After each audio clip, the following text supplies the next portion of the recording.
രാജി വെച്ചിരിക്കുന്നത്, രാജിക്കത്തടക്കം പുറത്തു വന്നിരിക്കുന്നു. എന്ത് സാഹചര്യത്തിലാണ് രാജിവെക്കേണ്ടി വന്നത്? ഇപ്പോഴത്തെ സാഹചര്യം അറിയാലോ. ഞാൻ രാജി 2 മാസം മുമ്പ് സമർപ്പിച്ചതാണ് പ്രസിഡന്റിന്. പക്ഷെ അന്ന് അത് അവർ സ്വീകരിച്ചില്ല. കാരണം ഞാൻ കമ്മിറ്റി നേരെ രാജിവെച്ച് പോകുമ്പോൾ അതൊരു വിവാദമാവുക, അതിന് കോൺസിക്വൻസ് ഒക്കെ ഉണ്ടാവും എന്ന് വിചാരിച്ചിട്ട് അവർ എന്നോട് പറഞ്ഞു ഇപ്പോൾ രാജി സ്വീകരിക്കുന്നില്ല എന്ന് പറഞ്ഞു. പിന്നെ ഇപ്പോഴത്തെ അവസ്ഥയിൽ വളരെ കാലുഷ്യമായ ഒരു അന്തരീക്ഷം ഇപ്പോഴുള്ളത്. അമ്മ സംഘടനയെക്കുറിച്ച് പുറത്തും അകത്തും ഒക്കെ തന്നെ പ്രശ്നങ്ങളാണ്. അപ്പം അതിൻ്റെ ഭാഗമാവണ്ട എന്ന് വിചാരിച്ചിട്ട് തന്നെയാണ് ഞാൻ രാജിവെച്ചത്.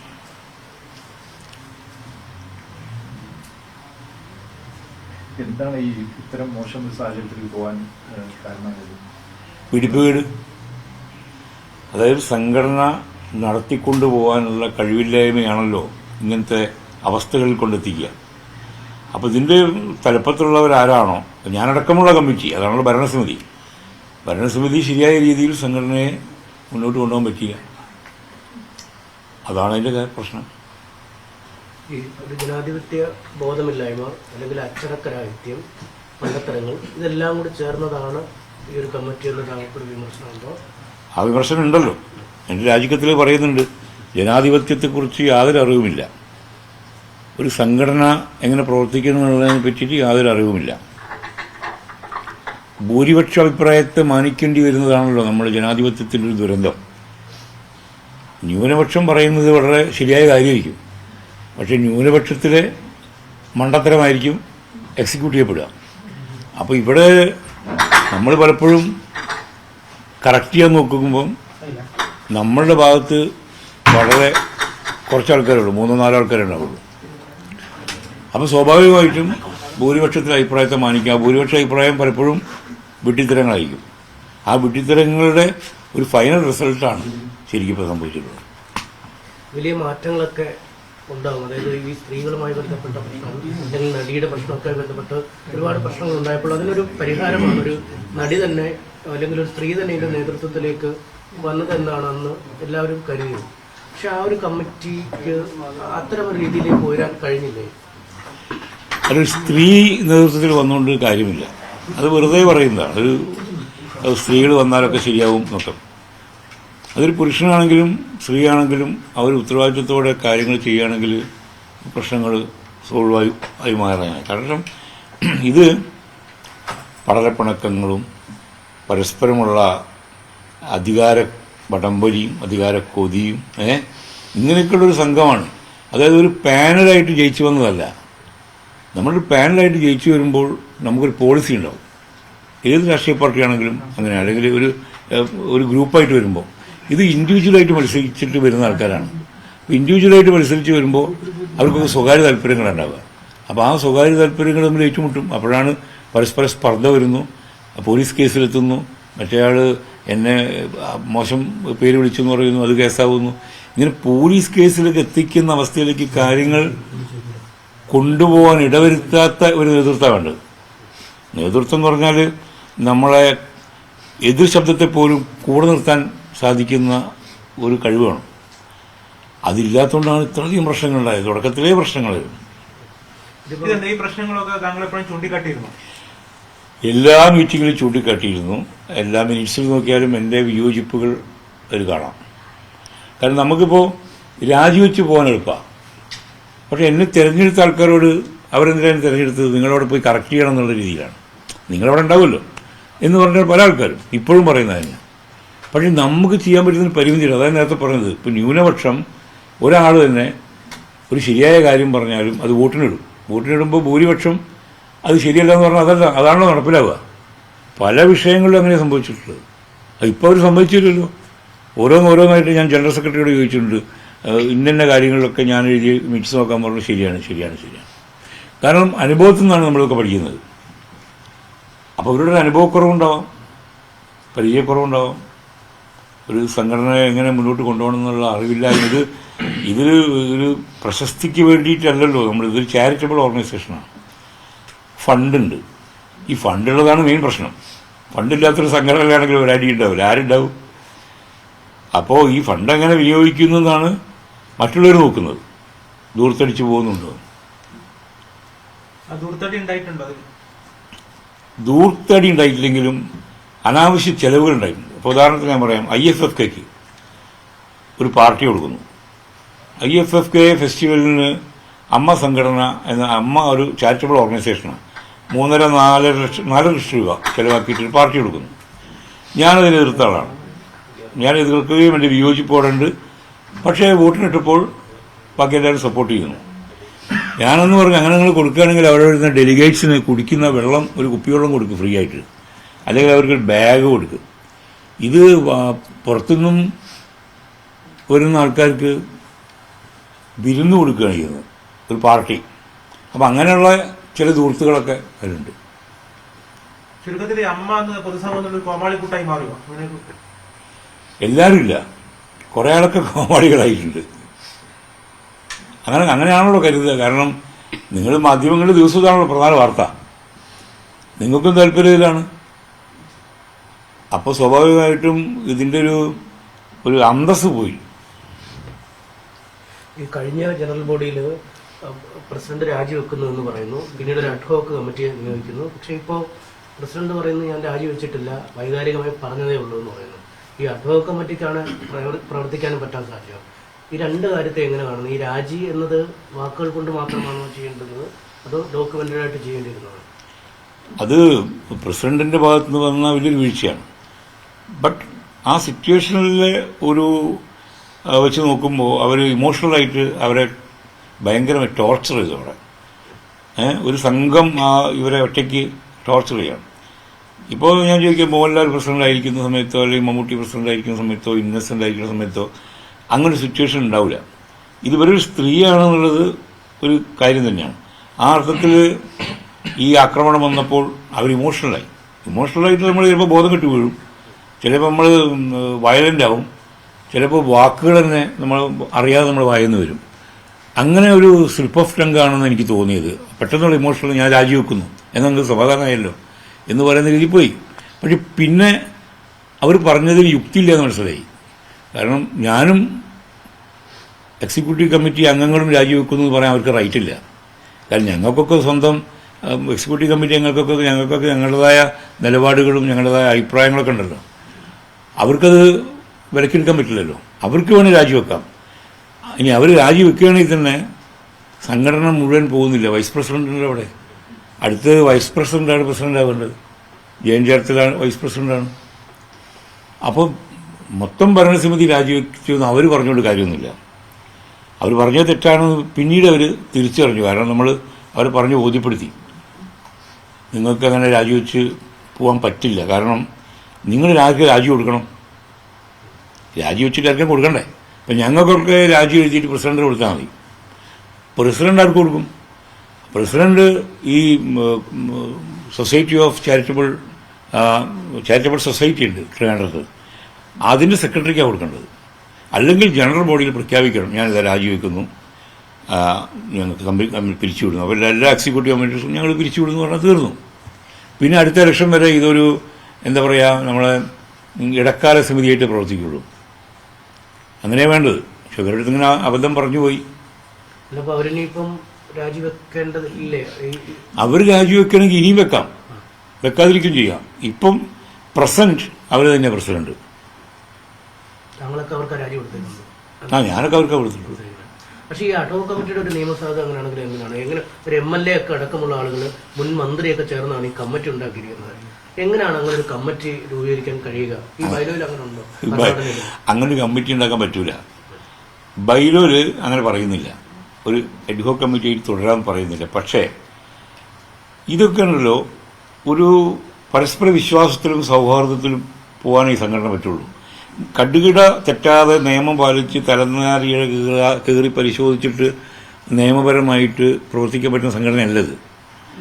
ഇതിൽ പലപ്പോഴും ഇതേപോലെ നമ്മൾ നിയമപരമല്ലാത്ത കാര്യങ്ങൾ ചെയ്തിട്ടുണ്ട്. ഇതിന് മുമ്പത്തെ കമ്മിറ്റി മോഹൻലാൽ പ്രസിഡന്റായിരുന്നപ്പോൾ അത് അഡ്ഹോക്കായി മാറിയില്ലേ, ഓർമ്മയില്ലേ? അപ്പം അന്ന് ബൈലൊരു ഇതില്ലല്ലോ. പക്ഷെ അത് നമുക്ക് ആ സിറ്റുവേഷൻ നമ്മൾ ഫേസ് ചെയ്യുമ്പോൾ നമ്മൾ എടുക്കുന്നൊരു നിലപാടാണത്. പക്ഷെ ഇപ്പം അങ്ങനെയല്ല. ഇപ്പം ഒരു പ്രമേയം പാസ്സാക്കുന്നു പറയുന്നു, പ്രമേയോടെ അവിടെ അവിശ്വാസ പ്രമേയം ആരും കൊണ്ടുവന്നിട്ടില്ല. ഒന്നാമത് ഇതിന് പ്രൊസീജിയറുണ്ട്. അവിശ്വാസ പ്രമേയം നിങ്ങൾ അവതരിപ്പിക്കുകയാണെങ്കിൽ ഇപ്പം നിയമസഭയ്ക്ക് വായിച്ചു ചെയ്യുന്നവർക്ക് മനസ്സിലാവും, ആദ്യം നോട്ടീസ് കൊടുക്കണം, വേണ്ടേ? സ്പീക്കർക്ക് നോട്ടീസ് കൊടുക്കണം. അങ്ങനെ നോട്ടീസ് കൊടുത്തിട്ട് അത് അജണ്ടയിൽ ഉൾപ്പെടുത്തും. എന്നിട്ടാണ് നിങ്ങളെ അവിശ്വാസ പ്രമേയം അവതരിപ്പിക്കാൻ ഒരാളെ വിളിക്കും, പ്രതിപക്ഷ നേതാവിനെ ആരാച്ചാൽ. അത് അവതരിപ്പിച്ച് കഴിഞ്ഞിട്ടാണ് ജനറൽ ബോഡി അവരുടെ അത് നമുക്ക് അതിന് മറുപടി പറയാനുള്ള അവസരമുണ്ട്. അറിയാലോ പ്രൊസീജിയർ, ഞാൻ പറയേണ്ട കാര്യമില്ലല്ലോ.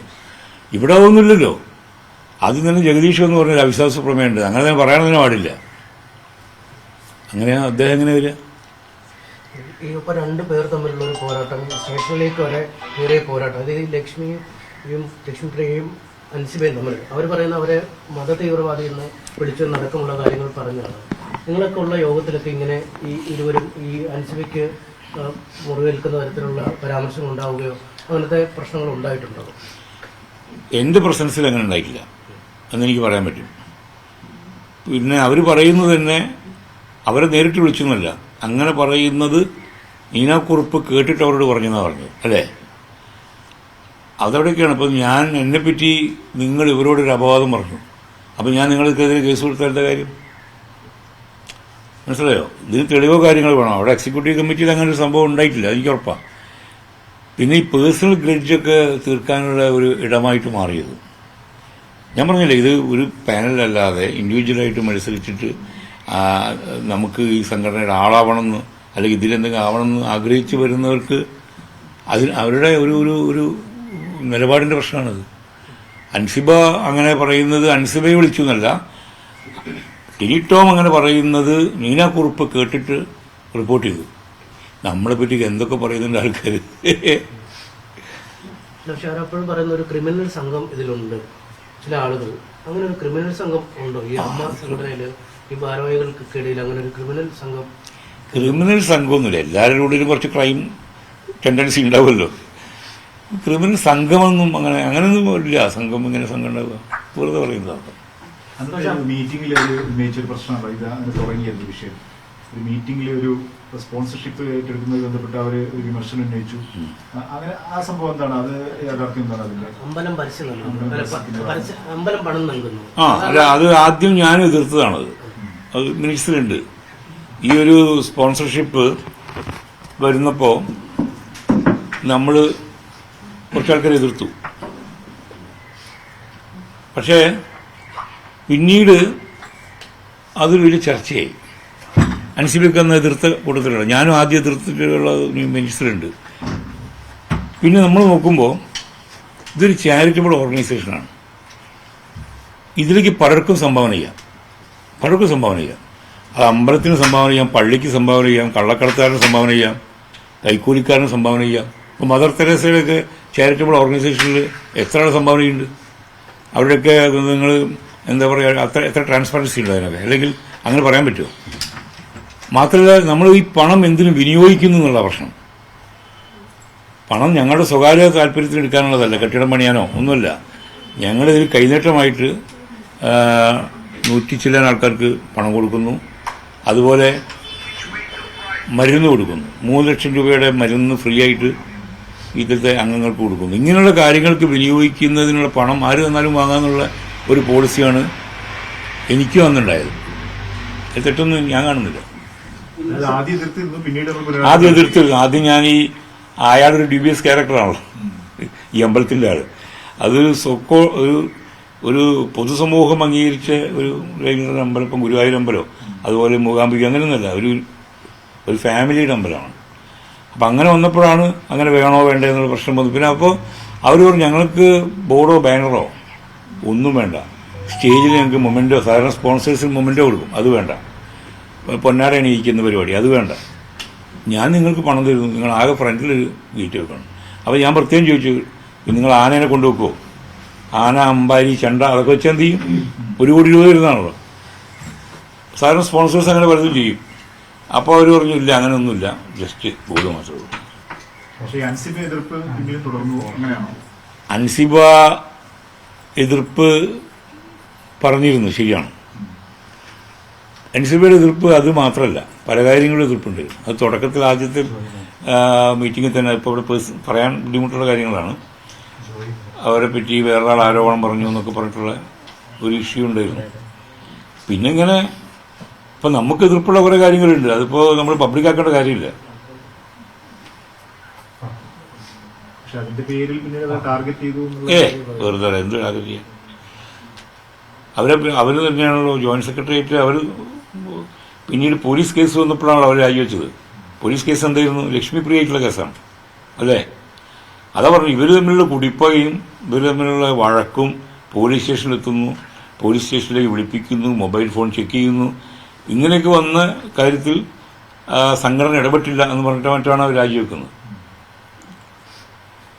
ഈ തന്നെ അടിക്കാൻ ഓങ്ങുക വരെ ചെയ്തു എന്നാണ് പറയുന്നത്. ഒരു നടൻ ഈ യോഗത്തിനിടയിൽ തന്നെ അനൂപ് ചന്ദ്രനെ അടിക്കാൻ ഓങ്ങിയെന്ന് ശ്വേത പറയുന്ന കാര്യങ്ങൾ പുറത്തു വരുന്നുണ്ട്. അപ്പം സിദ്ദിഖിന് മൈക്ക് പിടിച്ചു വാങ്ങാൻ ആരാണ് അധികാരം കൊടുത്തത്? ബാബുരാജിന്റെ കമ്മിറ്റിയിലെ കണക്കുകൾ മുഴുവൻ തെറ്റാണ്. ഇങ്ങനത്തെ ഈ കയ്യേറ്റം എന്ന രീതിയിലേക്ക് വരെ കാര്യങ്ങൾ നീങ്ങിയിരുന്നത്. അവിടെ നടന്ന സംഭവങ്ങൾ ഞാൻ പറയാൻ പാടില്ലല്ലോ, അത് നിങ്ങൾ കണ്ടുപിടിച്ചാൽ മതി. അവൾ എല്ലാം റെക്കോർഡ് ചെയ്തതാണല്ലോ, വീഡിയോ റെക്കോർഡിംഗ് ഉണ്ടായിരുന്നല്ലോ. പിന്നെ തന്നെ നമ്മൾ പറയുന്ന കാര്യം എല്ലാം വീഡിയോ റെക്കോർഡിങ്ങിലുണ്ട്. അതിൽ ഓരോരുത്തരും എങ്ങനെയൊക്കെ പെരുമാറി എന്നുള്ളതും ഒക്കെ അതിലുണ്ട്.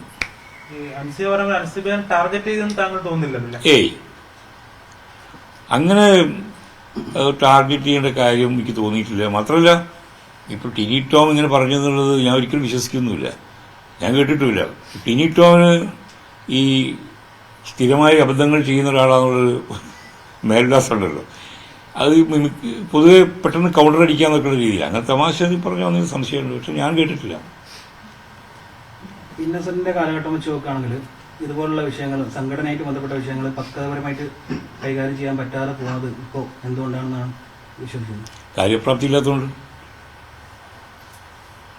നേതൃത്വത്തിന് അതിനുള്ള പ്രാപ്തി ഇല്ലാത്തതുകൊണ്ട്, അതുകൊണ്ടാണ് സംഭവിക്കുന്നത്. ഈ മോഹൻലാൽ അടക്കം നയിച്ച സംഘടനയാണ്. മോഹൻലാൽ നയിക്കുന്നതും ഇന്നസെന്റ് നയിക്കുന്നതും ശ്വേതാമേനോൻ നയിക്കുന്നതും കുക്കു പരമേശ്വരൻ നയിക്കുന്നതും ഒക്കെ വ്യത്യാസമുണ്ട്, ഉണ്ടാവില്ലേ? അപ്പം മോഹൻലാലിൻ്റെ കാര്യത്തിൽ ആ സംഘടനയിൽ ആ എക്സിക്യൂട്ടീവ് കമ്മിറ്റിയിൽ ഞാൻ ഇരുന്നതാണ്. അവിടെയും തർക്കങ്ങളും ഇതര അഭിപ്രായങ്ങളൊക്കെ ഉണ്ടാവും. അദ്ദേഹത്തിന് അത് പരിഹരിക്കാറിയാം. ഓരോരുത്തരെയും കേൾക്കും, കേട്ടിട്ട് പരിഹാരം പറയും. ഇവിടെ കേൾക്കാനുള്ളൊരു മനസ്സില്ല. ഈ അൻഷിബയും ലക്ഷ്മിപ്രിയും ഒക്കെ തമ്മിലുള്ള തർക്കം ശരിക്കും പ്രസിഡന്റോ സെക്രട്ടറിയോ മുൻകൈ എടുത്ത് തീർക്കാവുന്നതേ ഉള്ളൂ. അതിന് ശ്രമിക്കണ്ടേ? ശ്രമിക്കുന്നില്ല.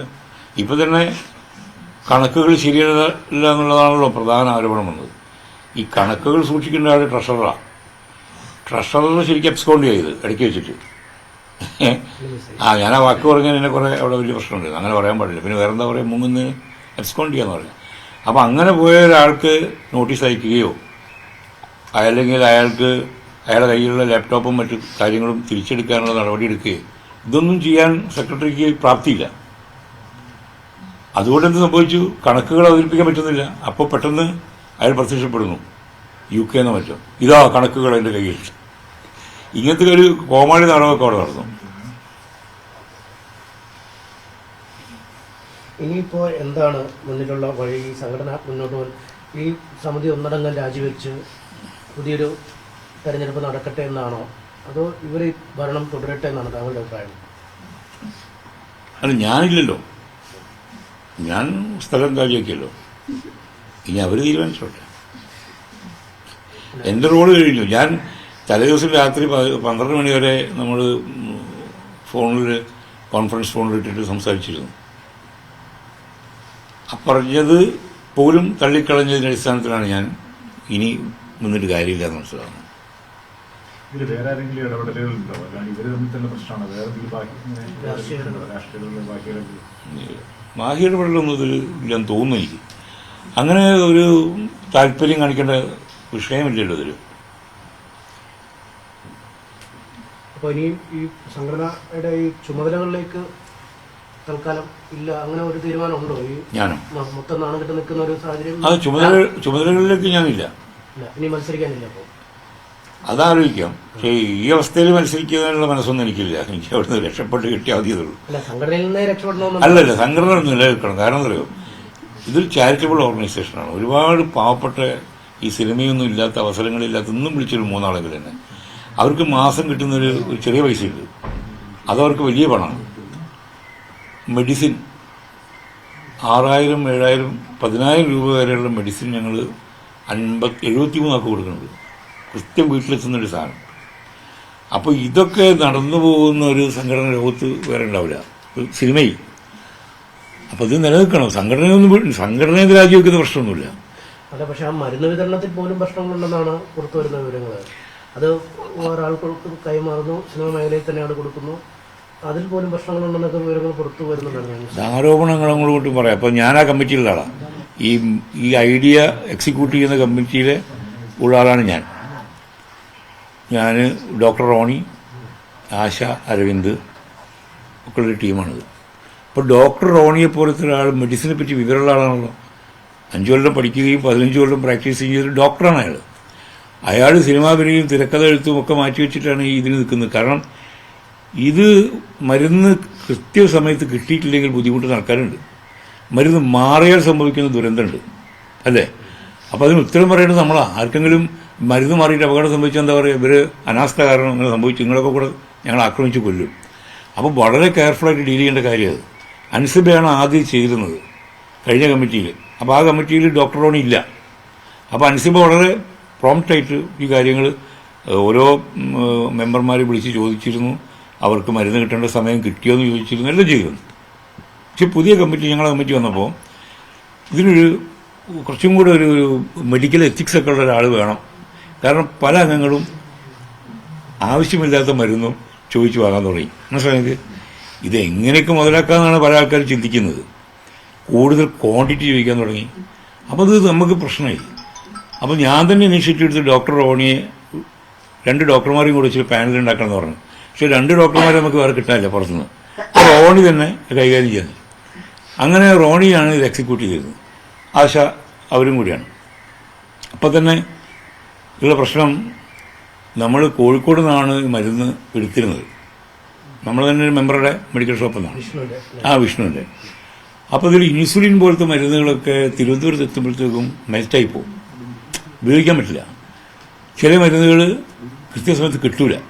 അപ്പോൾ കോഴിക്കോട് നിന്നും തിരുവനന്തപുരം, കോട്ടയം, കാഞ്ഞങ്ങാട്, ഇങ്ങനെ പല സ്ഥലങ്ങളിലേക്ക് പോകുന്ന മരുന്നുകൾ എത്തുന്നതിൻ്റെ കാലതാമസം, അതിൻ്റെ ഗുണനിലവാരം പോകുന്നതും കണക്കിലെടുത്തിട്ട് ഞങ്ങളിത് സ്പ്ലിറ്റ് ചെയ്യാൻ തീരുമാനിച്ചു. അപ്പോൾ ഞങ്ങൾ വിഷ്ണുവിനോട് ചോദിച്ചു, നിങ്ങൾക്ക് എറണാകുളത്ത് കൊടുക്കാൻ പറ്റുമോ, തിരുവനന്തപുരത്ത് കൊടുക്കാൻ പറ്റുമോ? ഇല്ല, ഞങ്ങൾക്ക് കോഴിക്കോട് മാത്രമേ ഈ മെഡിക്കൽ ഷോപ്പുള്ളൂ, അല്ലാതെ നമുക്ക് വേറെ താല്പര്യമൊന്നുമില്ല. അങ്ങനെ അത് എറണാകുളത്ത് ലിസി ഹോസ്പിറ്റലിലും ട്രിവാൻഡ്രത്ത് വേറൊരു മെഡിക്കൽ ഷോപ്പിലും ഞങ്ങൾ കൊടുക്കുന്നു. അതൊക്കെ കോട്ട് വാങ്ങിയിട്ടാട്ടോ. കോട്ട് വാങ്ങുക മാത്രമല്ല, ഇതാരും ഏറ്റെടുക്കില്ല, അതിൻ്റെ ഉത്തരവാദിത്തമാണത്. അങ്ങനെ അവരെ പറഞ്ഞ് കൺവിൻസ് ചെയ്യിക്കാൻ റോണി തന്നെ പോകുന്നു. അങ്ങനെയാണ് ഈ മരുന്നുകൾ സ്പ്ലിറ്റായിട്ട് 3 സ്ഥലത്തു നിന്ന് പോകുന്നത്. ഇപ്പോഴും 73 ആളുടെ ഈ ഗ്രൂപ്പിലും ഒരാൾക്ക് പോലും ഒരു കംപ്ലൈൻറ്റും ഇല്ല. ഞാൻ അവരോട് ചോദിച്ചു, നിങ്ങൾ ഈ ജനറൽ ബോഡിയിൽ വന്നിട്ട് ഇങ്ങനെ കയ്യും കെട്ടിയിരിക്കേണ്ടിയിരുന്നല്ലോ, ഇപ്പം മെസ്സേജ് അയക്കുമോ, ഡോക്ടർ റോണി നിങ്ങൾ ചെയ്ത ഉപകാരം ഞങ്ങൾ മറക്കൂല, ഈ കമ്മിറ്റി ചെയ്ത ഉപകാരം മറക്കൂല, മരുന്ന് കിട്ടുന്നുണ്ട്, നിങ്ങൾ ആരെങ്കിലും എണീറ്റെന്ന് പറഞ്ഞോ? ഞങ്ങൾക്ക് കംപ്ലൈൻ്റ് ഇല്ല, ഞങ്ങൾക്ക് കൃത്യമായി മരുന്നുകൾ കിട്ടുന്നുണ്ട്, ഞങ്ങൾക്ക് കൈനീട്ടം കിട്ടുന്നുണ്ട്. അത് ഞങ്ങൾക്കൊക്കെ പേടിയായിരുന്നു. ഇങ്ങനെ ഭയത്തിൻ്റെതായ ഒരു ഒരു അറ്റ്മോസ്ഫിയർ അവിടെ ഉണ്ട്. അതിൽ ആരെയും ഞാൻ പറയുന്നില്ല, പൊതുവെ ഭയം ഭരിക്കുന്ന സംഘടന ഒന്ന് വാർത്ത കൊടുക്കല്ലേ. ഭയമില്ലാത്ത ആൾക്കാരുണ്ട് അതിൽ. അല്ല, അത് പിന്നെ നിൽക്കക്കള്ളിയില്ലാതെയാണ്. ഇല്ല, സംഘടനയുടെ അംഗത്വം അവിടെ ഉണ്ട്. അതുകൊണ്ട് ഒരുപാട് ബെനിഫിറ്റ് ഉണ്ട്. ഇൻഷുറൻസ് ഒക്കെ ഉണ്ട്. 2 വാഹനം അവിടെ എനിക്കുണ്ടായി, 2നും അവരുടെ ഇൻഷുറൻസാണ് ഹെൽപ്പ് ആയത്. ശരിയാക്കിയെടുക്കാൻ എന്താണ് പോംവഴി? അമ്മ അറിയാൻ, അതായത് ഇനിയിപ്പോൾ ഒരു നല്ല നേതൃത്വം വരിക എന്നുള്ളതിനാണ്. ബയാസ്ഡ് അല്ലാത്ത അങ്ങനെയുള്ള ആൾക്കാരെ ജനറൽ ബോഡിയാണല്ലോ തിരഞ്ഞെടുക്കുക. അപ്പോൾ ഞാൻ പറഞ്ഞുകൊണ്ട് കാര്യമില്ലല്ലോ. ജനറൽ ബോഡിയിൽ അങ്ങനൊരു തീരുമാനം വരണം. അപ്പോൾ അടുത്ത് വേണ്ടത് ഇനി ഒരു തിരഞ്ഞെടുപ്പ് അനൗൺസ് ചെയ്യുക എന്നുള്ളതാണ്. ഇപ്പോൾ ഭരണസമിതിയിൽ നിന്ന് എത്ര ആൾ പോയി? 3, 2, 5 മെമ്പർമാർ ഇപ്പോൾ ഇല്ല. 17 ആളിൽ 5 ആൾ 12 ആളുള്ളൂ. ഇനിയും രാജികൾ ഞാൻ പ്രതീക്ഷിക്കുന്നുണ്ട്. അപ്പോൾ ഈ കമ്മിറ്റി അടുത്ത് തിരഞ്ഞെടുപ്പ് പ്രഖ്യാപിക്കുക. ഇവർക്ക് തന്നെ മത്സരിക്കാമല്ലോ, ശ്വേതയ്ക്ക് മത്സരിക്കാം, വേറെ ആൾക്കാർക്ക് മത്സരിക്കാം. അത് ജനം വിധി എഴുതട്ടെ, അതാണ് ശരി. ശരിക്കും ശ്വേതാ മേനോൻ അമ്മയിലുണ്ടോ? എന്താ ഇപ്പോഴത്തെ അവസ്ഥ? ഉണ്ട്, ശതമാനം അമ്മയിലുണ്ട്, അവിടെ എറണാകുളത്തുണ്ട്. അത് അവരുടെ ആ ഒരു ഞാനില്ല അംഗത്വം രാജിവെക്കുന്നു എന്നൊക്കെ പറഞ്ഞ ഒരു കൺഫ്യൂഷൻ ഉണ്ടായിരുന്നു. പിറ്റേ ദിവസം കൺഫ്യൂഷൻ മാറി. അത് അറിവില്ലായ്മയോട് സംഭവിച്ചതാണ്. മൊത്തത്തിലൊരു അറിവില്ലായ്മ ഉണ്ടോ സംഘടനയ്ക്ക്? മൊത്തത്തിൽ പിടിപ്പുകേടാണത്. അറിവുള്ളവരതിലുണ്ട്, പക്ഷേ പിടിപ്പുകേടാണ്. എന്തുകൊണ്ടാണ് അറിവുള്ളവർ പോലും ഇതിൽ ഇടപെടാത്തത്? അറിവുള്ളവർ ഇടപെടുന്നതിന് പരിമിതിയുണ്ട്. പറഞ്ഞാൽ മനസ്സിലാകുക, ഞങ്ങൾക്ക് അറിയില്ല എന്ന് തുറന്നു പറയുന്നവരോട് അറിവുള്ളവർ സംസാരിച്ചിട്ട് കാര്യമുള്ളൂ. ഞങ്ങൾക്കൊക്കെ അറിയാം എന്ന് വിചാരിച്ചിരിക്കുന്ന ആൾക്കാരോട് നമുക്കൊന്നും പറയാൻ പറ്റില്ല. അങ്ങനെ കേൾക്കുമായിരുന്നെങ്കിൽ ഈ സംഘടന എങ്ങനെ ആവൂല? അത് കേൾക്കാൻ തയ്യാറില്ല. ഇനിയിപ്പോ പ്രസിഡന്റായിട്ട് ആര് വരണം? അതെനിക്ക് ഞാനിങ്ങനെ പറയാം. അയ്യോ, ഒരു വ്യക്തിപരമായി വ്യക്തിപരമായിട്ട് ഞാനതൊക്കെ ഓഫാക്കിയിട്ട് പറയാം. മറ്റു കാര്യങ്ങൾ ചോദിക്കാമോ?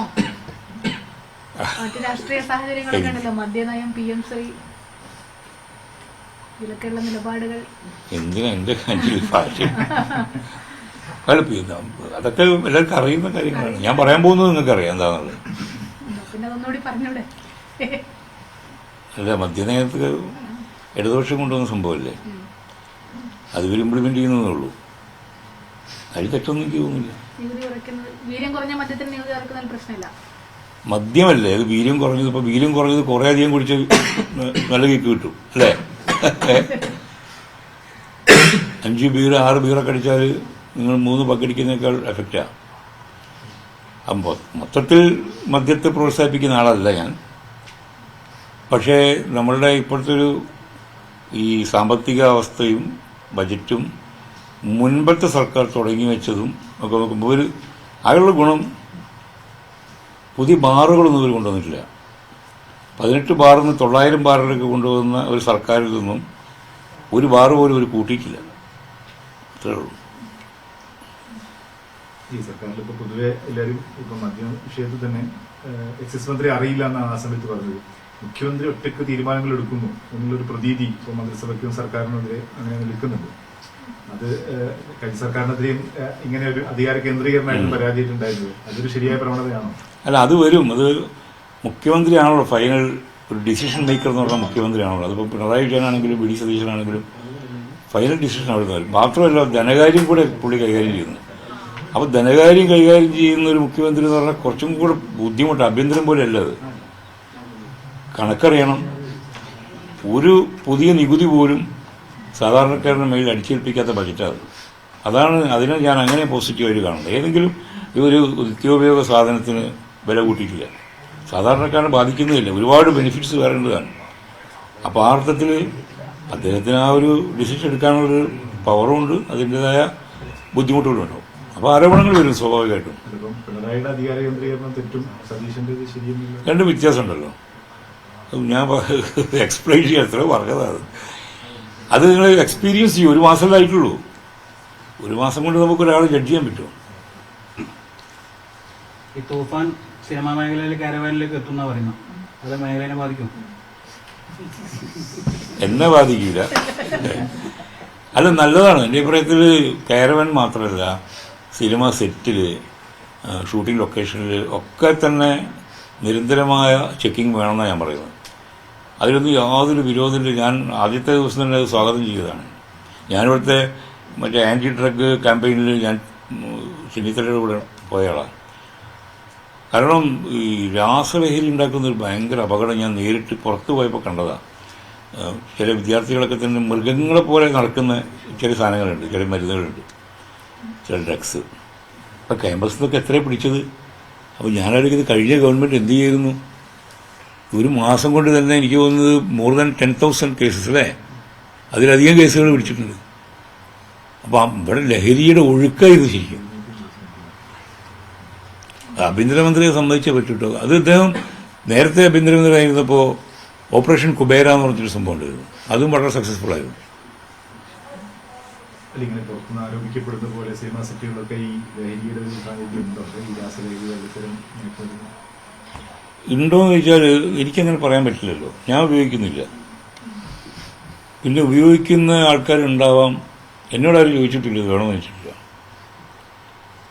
ഇതിപ്പോൾ പിന്നെ സിനിമയിൽ മാത്രമല്ല, എല്ലാ ഇപ്പം കോളേജ് ക്യാമ്പസുകളിലുണ്ടാവാം. MLA നമ്മൾ G. സുധാകരൻ തന്നെ പറഞ്ഞല്ലോ, പാർട്ടി ഓഫീസുകളിലും കഞ്ചാവ് വലിക്കുന്ന ആൾക്കാരുണ്ട്, ഇതിലേ പറഞ്ഞില്ലേ. അപ്പോൾ അത് വ്യാപകമായിട്ട് എല്ലാ സ്ഥലത്തും ഉണ്ട്. നമ്മൾ സിനിമയെ മാത്രം ശ്രദ്ധിക്കുന്നത് എപ്പോഴും പത്രത്തിൽ അങ്ങനത്തെ സിനിമാക്കാരുടെ പേര് വരുന്നതുകൊണ്ടാണ്. സിനിമാക്കാരൻ ഡ്രഗ് ഡീൽ ചെയ്യുന്നുണ്ടെങ്കിൽ, ഡ്രഗ് ഉപയോഗിച്ചിട്ട് അലമ്പുണ്ടാക്കുന്നുണ്ടെങ്കിൽ അപ്പം പൊക്കണം എന്നാണ് പറയുന്നത്. നിർദാക്ഷിണ്യം. അമ്മ സംഘടന അതിൻ്റെ കൂടെയാണ്. കൂടുതൽ വാർത്തകൾക്ക് news 18 Keralam YouTube channel subscribe ചെയ്യുക.